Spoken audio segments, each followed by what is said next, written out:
Всем привет, с вами Торичан! В этом июле ровно 10 лет, как я переехала в Японию, поэтому сегодня я решила сделать видео Q&A, ответы на ваши вопросы на тему «Жизнь в Японии спустя 10 лет». Всем большое спасибо за вопросы, было очень тяжело отобрать, но я выбрала самые 30 интересных, по моему мнению. Поэтому поехали! Первое. Если бы 10 лет назад у вас были такие знания о Японии, как сейчас, поехали вы бы туда? Да.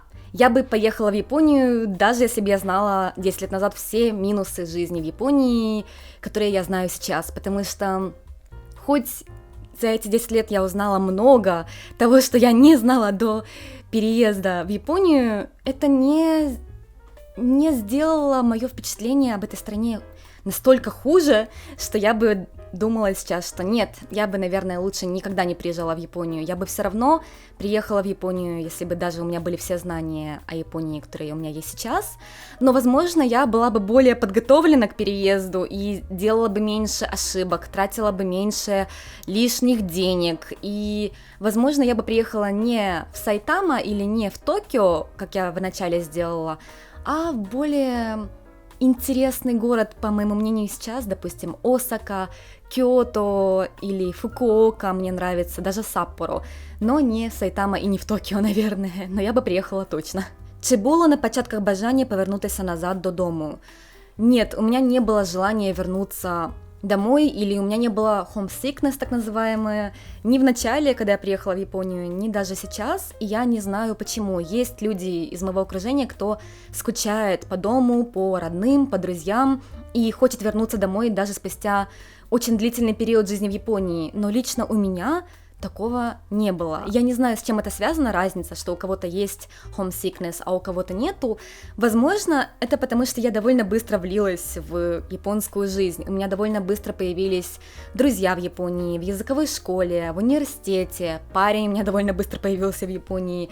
И работа, учеба очень занятая, которая не давала мне и до сих пор не дает грустить как-то. Когда я училась в университете, у меня было 2 подработки одновременно, поэтому я с утра до вечера была чем-то занята. Утром поработала, потом поучилась, потом снова поработала, потом домашнее задание, что не дает тебе времени расслабиться и начать скучать. К чему в Японии вы привыкали наиболее долгий промежуток времени? Наверное, к расстоянию между людьми, потому что вроде бы казалось, что я вот закончила университет в Японии, у меня есть друзья и знакомые из университета, я работала в японской фирме и до сих пор работаю с японцами, но мне было очень тяжело, особенно в начале, понять, как же общаться с японцами и какое у них понятие личных границ, и вот это вот расстояние между людьми, неважно, ты японец или иностранец, у японцев есть своя вот особенная манера общения между собой и с другими людьми, которая немножко тяжело дается, когда ты впервые приезжаешь в Японию, особенно если ты из другой культуры. Допустим, я уже много раз рассказывала, что японцы могут пригласить тебя как-нибудь погулять вместе или пойти поужинать вместе, но не иметь это в виду в реальности. То есть они могут тебя позвать вместе погулять, но не хотят с тобой гулять. Они тебе просто говорят это из вежливости, как на английском фраза how are you, how do you do, да, ты не отвечаешь, что у меня все плохо в реальности на эту фразу. Вот у японцев также с фразой давай как-нибудь погуляем вместе, это не имеется в виду, что тебя в реальности зовут гулять. И много таких аспектов, когда ты думаешь, что ты с человеком уже дружишь, а он так не считает. Или с тобой общаются на невежливом японском языке, а уже на дружественном японском языке, и ты думаешь, что ты можешь тоже так общаться, но не можешь. И вот очень тяжело было вначале привыкнуть, какая же грань, как же общаться с японцами так, чтобы это было природно, чтобы ты не был слишком иностранец в поведении, и тебя не принимали за какой-то странный, слишком общительный иностранец, который сразу собирается идти гулять, когда его зовут, когда мы тебя в реальности не звали гулять. Поэтому да, и вот только, наверное, последние пару лет я уже чувствую, на каком уровне с японцами общаться, так, чтобы это не выглядело странно, и это реально помогает с ними сблизиться без странных казусов. Тебя уже принимают как местную или все еще думают, что ты затяжной турист? Трудно сказать, потому что японцы могут спросить иностранца, который в Японии живет даже 20 лет, а когда вы собираетесь вернуться в свою страну, они не очень понимают, что такое спрашивать, это странно, потому что многие японцы никогда не были за границей и никогда не учились за границей, и они не представляют, как это переехать и жить в другой стране, тем более в другой культуре. Поэтому трудно сказать, японцы, которые меня не знают, со мной знакомятся впервые, они могут думать, что я затяжной турист, потому что они не знают, что у меня муж японец, не знают, насколько хорошо я говорю на японском языке и так далее. Но те, кто меня знает давно, мои друзья, родственники японцы со стороны мужа, понятное дело, что они воспринимают меня уже как... Ну, нельзя сказать, что свою, я же не своя, я же не выросла в Японии, есть много вещей, и я это признаю, которые я не знаю, потому что я не родилась здесь и не ходила в японскую школу. То есть я могу с японцами быть на одном уровне с университета. То есть все вещи, через которые японцы прошли, с университета я тоже прошла. Но это не делает меня японкой полностью, и поэтому японцы тоже меня не видят и никогда не будут видеть как полностью свою. Но это не делает как-то меня хуже, как мне кажется, это просто моя особенность. Я не полностью своя, я наполовину японка для японцев. Это был вопрос, как меня воспринимают местные жители. Дальше вопрос больше ко мне.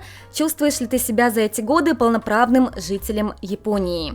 Ответ скорее да, чем нет. Конечно, у меня нет японского гражданства, поэтому я не могу голосовать. Я не могу работать по некоторым профессиям, где берут только японцев. Да, такие есть. Это некоторые государственные профессии, как, допустим, учитель в школе или преподаватель в университете. Иностранец может работать как учитель в школе, но если он как ассистент, а именно главным учителем или преподавателем с иностранным паспортом в Японии нельзя работать. Или я не могу работать в некоторых государственных учреждениях, как шиякшо, куякшо, это как мэрия, в полиции не могу работать и вот так далее. Также, допустим, если я захочу взять кредит, у иностранцев немножко выше процент, чем у японцев. В этом плане у меня есть ограничения, но я не могу сказать, что это как-то сильно влияет на мою ежедневную жизнь и заставляет меня чувствовать себя хуже японцев. Кредит немножко, конечно, обидно, что иностранцам нужно платить больше, чем японцам, но с другой стороны, это зависит также от банка. Есть банки, которые дают иностранцам с ПМЖ под процент, что и японцам, плюс у меня муж японец, поэтому он будет брать кредит, если нужно будет брать кредит. В этом плане лично мне, конечно, легче. Поэтому я лично себя чувствую частью японского общества и не чувствую, что я как-то ущемлена или что потому что я иностранка, я не полноценный резидент Японии, не гражданин. Единственный момент был, когда пандемия началась, и когда японское правительство запретило въезд иностранцам, и японцам тоже, а потом открыло японцам въезд в Японию, но не открыло въезд иностранцам, даже у кого есть ПМЖ или там, замужняя, брачная виза, что было немного обидно, скажем так. Но, к счастью, это было не так уж долго длилось, потому что они быстро поняли, что что-то мы не так делаем. Но да, это меня заставило немного задуматься о японском гражданстве. 5 главных минусов жизни в Японии. Можно делать целое видео на эту тему. Первое – это бюрократия. Второе – далеко лететь в Европу и, в принципе, во все страны, кроме Азии.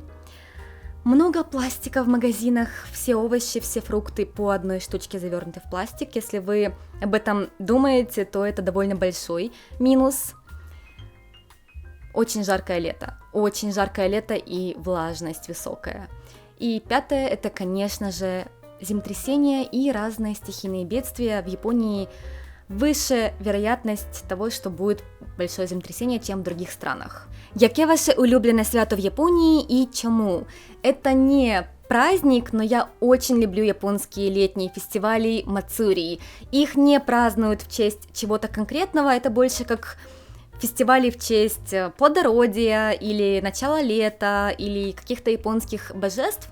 больше похоже не на праздник, а на ярмарку. Японцы выставляют разные палатки с японской едой, которые покупают и гуляют по городу, кушают на ходу, что обычно в Японии не делают, носят юката, традиционную одежду на эти фестивали, или, допустим, устраивают фейерверки, и как пикник, любуясь на фейерверки вечером, что мне тоже очень нравится, это очень атмосферно, красиво, вкусная еда, что может быть лучше.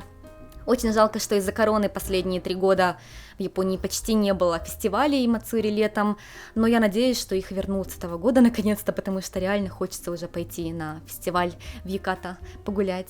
Что вы не позаимствовали из японской культуры? Немного стыдно это признавать, но я до сих пор не переняла японскую черту, в первую очередь думать об окружающих. То есть, да, я пытаюсь вести себя вежливо, я пытаюсь не вести себя так, как я не хотела бы, чтобы со мной себя вели, но это не на том уровне, как японцы себя ведут. У них просто на уровне ДНК или менталитета заложено, что другим людям нельзя причинять мейваку, неудобства. Нужно в первую очередь думать об окружающих и только потом о себе.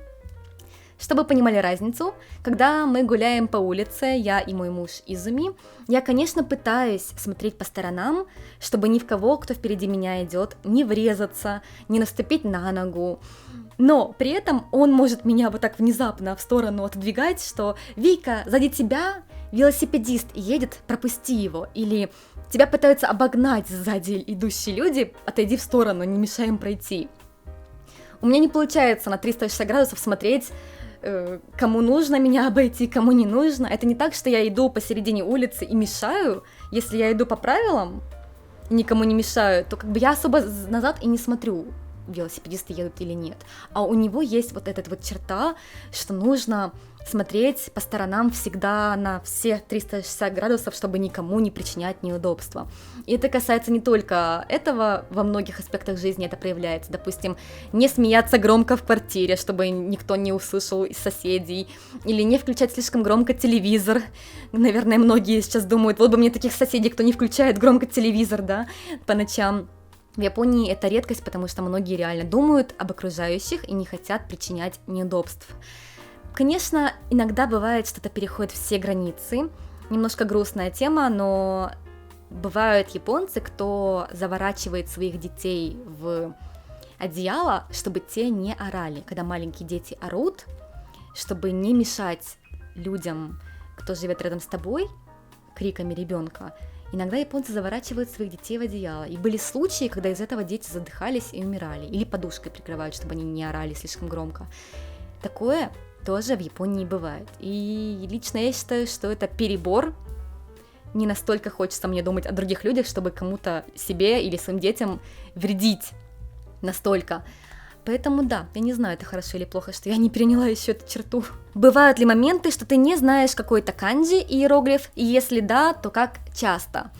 Да, конечно, такое бывает, даже спустя 10 лет жизни в Японии, хоть я и считаю, что я хорошо говорю на японском языке, хвастовство, это уже даже не хвастовство, потому что это атаримае, само собой разумеется, хорошо говорит на японском спустя столько лет, как мне кажется, и у меня нет проблем читать трудную японскую литературу, допустим, я спокойно читаю научные статьи на тематику архитектуры или градостроительства в Японии, и я понимаю все, что написано, тоже без проблем, но у меня бывает такое, что я не знаю, как читается тот или иной иероглиф.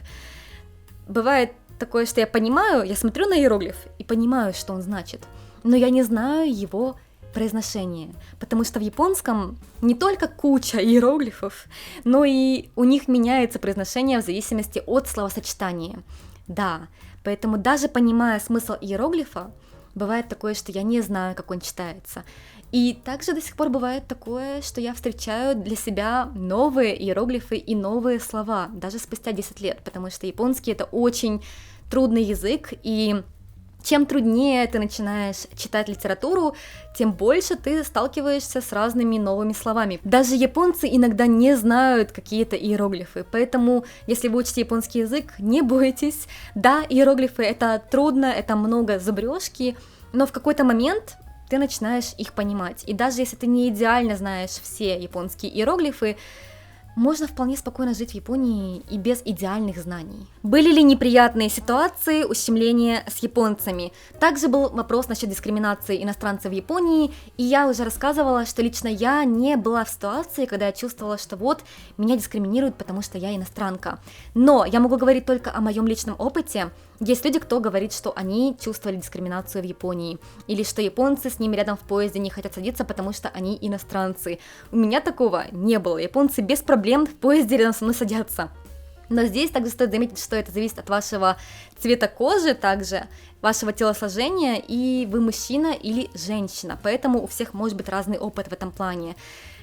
Японцы могут немного бояться иностранцев, если они афроамериканцы или если они высокие, большие мужчины и занимают больше, чем одно место в поезде. Тогда я могу себе представить, да, японцы, наверное, боятся сесть рядом, но я не уверена, что это причина, потому что у меня такого не было. Но я лично среднего роста японки, 158 сантиметров, поэтому я их не пугаю своими размерами. Плюс я говорю на японском языке, и у меня высшее японское образование, поэтому дискриминации при поиске работы я тоже не ощущала. Единственный случай был на работе, когда я на корпоративе моей наставнице жаловалась, что вот у нас слишком много переработок, и в других странах такого нет. И нужно как-то с этим бороться, потому что японцы, если, допустим, один человек остается перерабатывать, все остальные остаются перерабатывать, потому что они стесняются уйти раньше и оставить одного человека перерабатывать. То есть они могут перерабатывать даже когда это не нужно, просто для вида. И чтобы с этим бороться, нужно как-то улучшать тайм-менеджмент и менять эту культуру, как я рассказала тогда моей наставнице. На что мне сказали, что ты просто еще не привыкшая к японской рабочей культуре и японской жизни. Что меня немного оскорбило, удивило, было неприятно, потому что до этого мне никогда не говорили, что вот, ты иностранка и так далее. А здесь внезапно, когда я предложила улучшить тайм-менеджмент и как-то бороться с переработками, это потому что ты иностранка, ты так считаешь. Обидно. Что вам больше всего надоело в проживании в Японии? Японская культура не выделяться и вести себя как все. В японском даже есть поговорка «выступающий гвоздь забивают».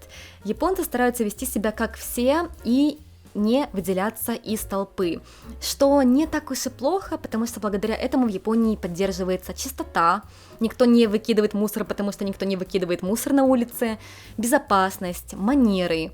Но из-за пандемии немного начало это надоедать и напрягать, потому что Япония до сих пор все носят маски, даже на улице, даже в парке, даже на велике японцы ездят в масках, в машине даже некоторые японцы, я видела, ездят в масках, один в машине в маске. И японское правительство никогда не вводило масочный режим, у нас это не было обязательно, японцы по своему желанию начали носить маски, и сейчас японское правительство говорит, что уже можно носить маски только в помещениях, где, допустим, много людей, на улице не обязательно носить маски, даже наоборот, снимайте, пожалуйста, маски на улице, потому что слишком жарко, и вы можете упасть в обморок, но японцы все равно продолжают носить маски, потому что все носят маски. И даже если человек хочет не носить маску на улице, он ее не будет снимать, потому что все в масках, и он не хочет выделяться. Хотелось ли все бросить и уехать в другую страну из Японии? Честно, нет, у меня не было такого, что я хотела все бросить и уехать в другую страну, но иногда у меня бывают моменты, когда мне нужно уехать в другую страну. И это связано с тем, что я рассказала в предыдущем опросе, с японской культурой, с некоторыми японскими заморочками, которые начинают со временем напрягать и надоедать, и хочется уехать в страну, где ты турист, и ты не в этих рамках японских, которые тебя ограничивают в поведении и так далее, где ты можешь быть более свободный и не думать о том, что о тебе думают окружающие. И я думаю, у японцев тоже такое есть. Некоторые японцы реально обожают за границу путешествовать, потому что ты себя чувствуешь более свободно, без этих японских рамок поведения в обществе. Без чего уже не представляешь жизни, что есть в Японии и нет в других странах. Без японских правил, манер и законопослушности. Хоть я и говорю, что иногда хочется выехать за пределы Японии и почувствовать себя свободным человеком, Да, первое время это приятно. За границей все разные, из разной культуры, говорят на разном языке, по-разному себя ведут. Но через какое-то время хочется вернуться назад в Японию, где все ведут себя одинаково. Законопослушно, по правилам себя ведут, в одну очередь один за другим становятся на поезд, когда садятся, они пытаются ломиться, где все четенько, по правилам, систематично, пунктуально и так далее. Да, иногда может напрягать то, что ты в каких-то рамках социальных и нужно вести себя по правилам, но эти правила японские сделаны, чтобы всем хорошо было, чтобы ты никого не беспокоил своим поведением. Допустим, не слушать громко музыку в наушниках или не говорить громко в транспорте. Когда ты привыкаешь к тому, что все себя так ведут, и это реально... Лично мне нравится, что никто не орет в транспорте в Японии и не разговаривает по телефону в транспорте. Поэтому, да, я уже не смогла бы, наверное, жить там, где нет четких правил, которых все не слушаются, где все по-разному себя ведут. Что до сих пор удивляет в Японии? Меня удивляет до сих пор японский сервис, высокое качество японской еды и японская природа. Сколько раз я не ходила бы в японские рестораны и кафе, труднее найти места, где невкусно, чем вкусно в Японии. Даже если дешево, все равно качество еды очень высокое, и реально можно найти много вкусных и дешевых при этом опций. И японская природа, тоже я вот 10 лет в Японии живу, до сих пор не надоела. Она настолько разнообразная, я вот езжу по разным уголкам Японии, везде по-разному, везде есть что-то особенное, что интересно посмотреть даже спустя вот 10 лет. Які найнедзвичніші місця ты відвідала? Самое необычное место, которое я посетила в Японии, это остров Якусима в префектуре Кагосима на юге Японии, и это невероятное место. Оно знаменито тем, что с него срисовывали место для аниме Мононоке Химе, принцесса Мононоке. Там такие заросли, вот реально как в этом аниме, заросли, огромные деревья, которым уже больше, чем 300 и даже больше лет. Невероятное место с невероятной природой. Очень советую, если у вас есть возможность приехать в Японию, посетить Кагосима, посетите остров Якусима, не пожалеете. Самый главный ваш фейл за 10 лет жизни в Японии. У меня было очень много разных фейлов. Один из самых обидных, когда я была студентом, и я переезжала из одной квартиры в другую, мне нужно было перевезти вещи, и я заказала перевоз вещей у японской фирмы, которую нашла в интернете. Мне нужно было перевезти не так уж и много вещей, из квартиры 28 квадратных метров, вещи только меня одной, и выкинуть некоторую ненужную мебель. И с меня тогда взяли $400, и я не знала тогда, что это дорого, и что можно найти более дешевые варианты перевоза вещей в Японии. И я считаю это моим большим фейлом. Так обидно, потому что сейчас я знаю много разных вариантов, как можно сэкономить на жизни в Японии, на перевозе вещей, когда ты переезжаешь и так далее. Минутка рекламы. Я даже написала гайд по переезду в Японию, я еще о нем не рассказывала вам подробно, сделаю потом отдельное видео, но у меня есть целый гайд, как переехать в Японию, как оформить визу, как найти работу, как сэкономить на жизни и не допустить фейлов, как у меня были в начале, когда я приехала в Японию. Гайд основан на моем опыте 10-летнем и не только моем, на опыте многих людей, кто переехал сюда тоже. Поэтому, кому интересно, ссылка есть в описании этого видео. Почитайте, вам будет полезно, если вы хотите переехать сюда. Как менялся ваш стиль в одежде, макияже, живя в Японии? У меня есть целое видео на тему, как изменилась моя внешность с переездом в Японию, но если кратко, я начала одеваться и краситься как японки. Все же окружение влияет на тебя, когда долго живешь в стране, и вот я одеваюсь сейчас как японки. Японки не носят одежду, где открытые плечи или открытый живот, виден пупок. Это не правило, не закон, это не запрещено, но вот не носят такое в Японии.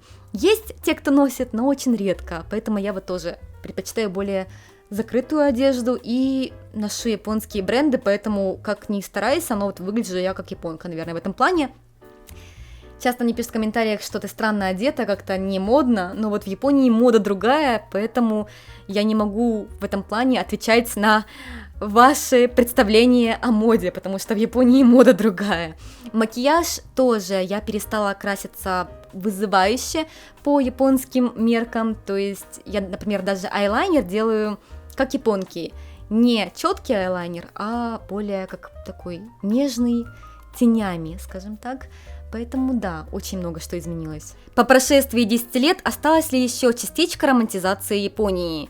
Я не романтизирую Японию так, как когда я впервые сюда приехала, но эту страну и не нужно романтизировать, потому что у Японии невероятная культура, архитектура, природа, которая и без розовых очков прекрасная, поэтому я до сих пор, когда выезжаю куда-то в другие города, путешествовать по Японии, меня многое вдохновляет, мне многое нравится, я очень люблю гулять по Японии и вот смотреть эту страну. И не нужно романтизировать Японию, чтобы ее любить, скажем так. Поэтому нет, я не романтизирую Японию, наверное, уже, но я ее все так же люблю. Наскільки важко бути веганом в Японии? Многие, думаю, знают, что я была вегетарианкой, лактоово-вегетарианкой до переезда в Японию где-то 6 лет. И с переездом в Японию через год я начала есть рыбу, это называется пескетарианство.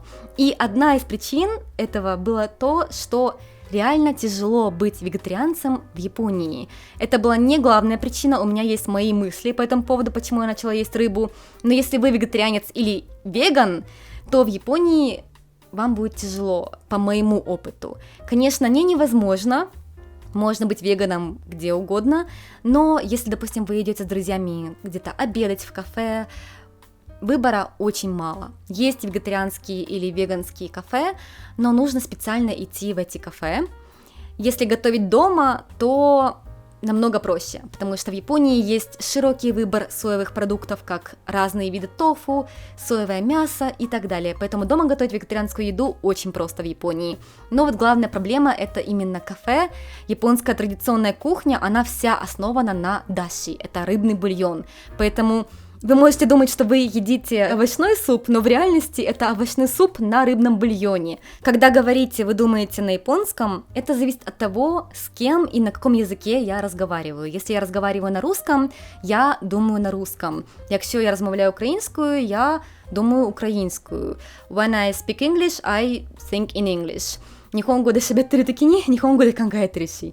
И так далее. Поэтому, да, это зависит от ситуации. Если я когда говорю, я не перевожу с какого-то языка на другой язык. Я на этом языке и думаю. Насчет языков, жизнь в Японии наложила свой отпечаток. У меня теперь все языки, кроме японского, немного атрофированные, потому что я говорю только на японском языке в повседневной жизни. И недавно я пыталась сделать видео на английском, и у меня был японский акцент в английском языке. Поэтому да, сейчас я, кстати, делаю субтитры для видео на разных языках. Это хорошая практика для меня, как моего английского, так и украинского. Поэтому, кому нравится читать субтитры еще и к видео, включайте. Надеюсь, что я их не зря пишу. Осталась какая-то вещь, которую ты привезла с собой, когда приехала в Японию в 18 лет. Да. Сумка. Я приехала с ней в Японию 10 лет назад. Мне ее купили родители еще до Японии, когда мне было лет 17, наверное, и у меня до сих пор она есть. Я ей до сих пор пользуюсь, хотя она уже довольно не в состоянии. И это не какой-то бренд, это просто Zara. Я не знаю почему, но я не могу ее никак выкинуть, мне она очень нравится. Насколько в Японии жарко летом по сравнению с одесской жарой? В Японии очень жарко, вы не представляете себе, насколько здесь жарко летом, и не только в градусах дело, не только в том, что на прошлой неделе было 38 градусов жары, но и влажность в Японии очень высокая, 80% влажности летом, это нормально здесь, поэтому и высокая температура, и влажность высокая вместе, это настоящая баня на улице, очень жарко. После японского лета я настолько привыкла к высоким температурам и жаре, что мне холодно, когда на улице 28 и ниже. Бесят ли туристы, делают что-то, что нельзя, нежелательно делать? Да, японцев и меня тоже иногда бесят туристы, кто ведет себя не по правилам. Я даже делала замечания в поезде англоязычным туристам, кто пил пиво, потому что, как я сказала ранее, в Японии в поездах и в транспорте обычно не едят и не пьют, тем более алкоголь. Есть японцы, кто вечером в пятницу могут в поезде пить пиво, но это считается не нормой, и остальные японцы будут коситься на этого японца как на странного человека. А если это делает иностранец, то все. все иностранцы не соблюдают наши правила и манеры, ай-яй-яй, поэтому я ей сделала замечание, чтобы им это японцы не сделали. Хотели бы вы с Изами попутешествовать по другим странам Азии? Честно, я почему-то не заинтересована в других странах Азии, кроме Японии. Изами же говорит, что он хотел бы поехать в Малайзию или Сингапур посмотреть, поэтому, возможно, мы поедем в эти страны в ближайшее будущее. Рассматриваете ли жизнь в другой стране, кроме Японии? И похожий опрос: ты плануешь провести старость в Японии, чи десь Индия? Очень тяжело ответить, потому что я не знаю, мы будем жить всю жизнь до старости в Японии или переедем в другую страну в будущем. Тяжело планировать настолько много лет вперед свою жизнь. Если будет какая-то классная возможность работы в другой стране, я лично была бы не против пожить в другой стране. Мне нравится изучать разные страны, культуры, языки. Я хотела бы пожить, может быть, в северных странах, как Финляндия или Норвегия, возможно. Но с другой стороны, есть вариант, что Япония будет очень хорошей страной для старости, для того, чтобы провести здесь свою старость в плане медицины, страховки, дешевой жизни, потому что Япония сейчас одна из довольно дешевых стран с при этом высоким уровнем жизни, поэтому точно не знаю. Хотите ли вы переехать куда-нибудь еще или останетесь в Сайтама? Мы живем сейчас в префектуре Сайтама, это близлежащая префектура к Токио. Здесь очень удобно, особенно если ты работаешь в Токио или часто в Токио ездишь. Но я недавно рассказывала, что мы не хотим здесь жить всю жизнь, мы переехали просто на время в этот дом, потому что нам понравился этот дом, а не сама префектура Сайтама. Поэтому мы планируем сейчас переезд в Фукуока. Это еще не точно, потому что это довольно большой переезд. Далеко, Фукуока это очень далеко, это юг Японии. Но да, мы не планируем жить и дальше в Сайтама. Когда точно мы переедем, пока еще не знаю. За 10 лет появилось ощущение, что Япония стала домом. Да, для меня дом – это место, где у тебя есть близкие тебе люди, семья, родственники, друзья. И хоть у меня и нет семьи с моей стороны в Японии, у меня есть семья со стороны мужа, у меня есть друзья из университета, как японцы, так и иностранцы, кто тоже в Японии живет, работает, учится, замужем или женат. И в плане количество друзей, у меня больше всего друзей и связей сейчас именно в Японии. Каждые выходные у меня загружены, потому что мы с кем-то идем увидеться, погулять, барбекю или поехать в другой город, попутешествовать и так далее. Кроме этого, также многие этапы моей жизни и опыт я только в Японии получила. Допустим, диплом в университете я защищала только в Японии, я не знаю, как это делают в других странах. Работу я искала как японцы, по японским правилам, поэтому в этом плане у меня опыт есть только в Японии. И это дает мне ощущение, что я разбираюсь в этом на уровне японцев, поэтому это мой дом.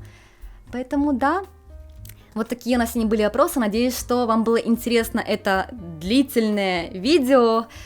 Жду ваших комментариев. Увидимся еще. Всем пока!